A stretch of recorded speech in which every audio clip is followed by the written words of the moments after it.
ఇది మెయిన్ మనకు కనిపించేది సింగిల్ డాంబర్ రోడ్ సార్. మనకు ఈ సింగిల్ డాంబర్ రోడ్ కానుకొని మనకు ఒక చిన్న బిట్ వచ్చింది సార్. మనకు కేవలం 24 గుంటల సైటు, అది కూడా నియర్ బై హౌజెస్. ఆ కనిపించేటి అన్నీ మనకు విలేజ్ సార్. మనకు ఇండ్ల మధ్యలో ఈ సైట్ అనేది అవైలబుల్ ఉంది సార్. మనకు జేబీఎస్ బస్ స్టాప్ నుంచి 68 కిలోమీటర్ల డిస్టెన్స్లో, అండ్ షామీర్పేట నుంచి చూసుకుంటే 48 కిలోమీటర్ల డిస్టెన్స్లో ఈ సైట్ అనేది అవైలబుల్ ఉంది సార్. మనకు ఒక్కసారి సైట్ కూడా చూద్దాం సార్. ఈ సైట్కు 2 సైడ్ రోడ్స్, ఇటు డాంబర్ రోడ్ ఉంది అండ్ ఇటు సైడ్ మట్టి రోడ్ కూడా ఉంది సార్ అవైలబుల్.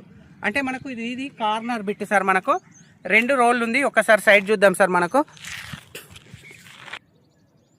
ఈ కనిపించే సైట్ వచ్చేసి మనకు 24 గుంటలు సార్. ఈ చెట్ల మధ్యలో ఇటేమో డాంబర్ రోడ్ ఉంటుంది అండ్ ఇటు మట్టి రోడ్ సార్. ఇక్కడ చెట్లు ఉన్నాయి కాబట్టి ఈనంగా వెళ్ళి చూద్దాం వీడియో.